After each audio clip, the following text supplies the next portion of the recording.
COVID-19 has changed the way we all live, obviously, and will more than likely have a lasting effect for some time into the future, including how we travel on planes. Recently, an airline expert shared his insight with Jessica about the airline industry and how it's going to be different. Here's that conversation.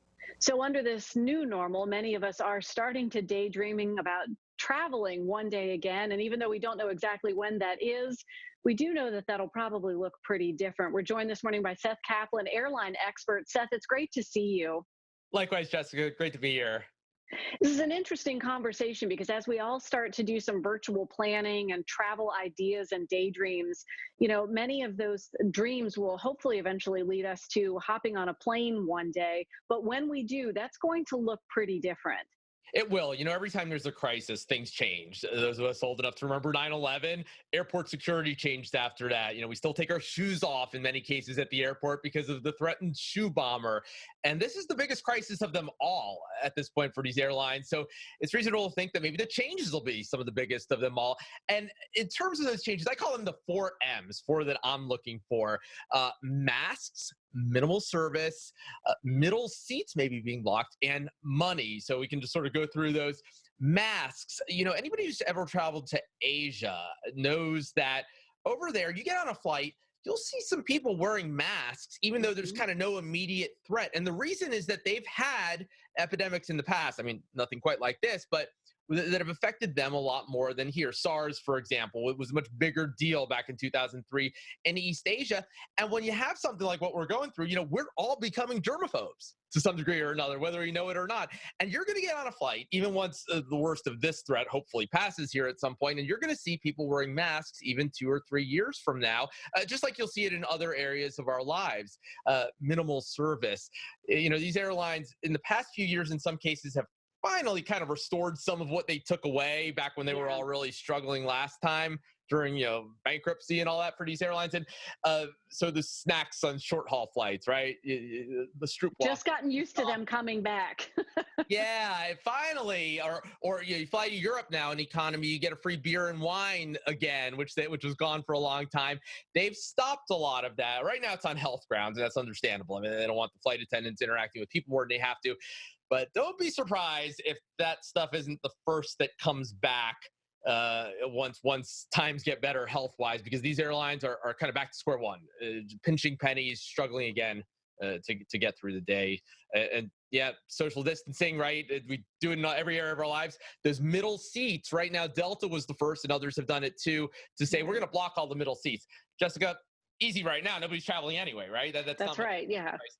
What's going to happen when blocking middle seats means maybe turning away business? We'll see. There are airlines around the world that have said that they're getting ready for a possible, at least medium-term future of blocked middle seats.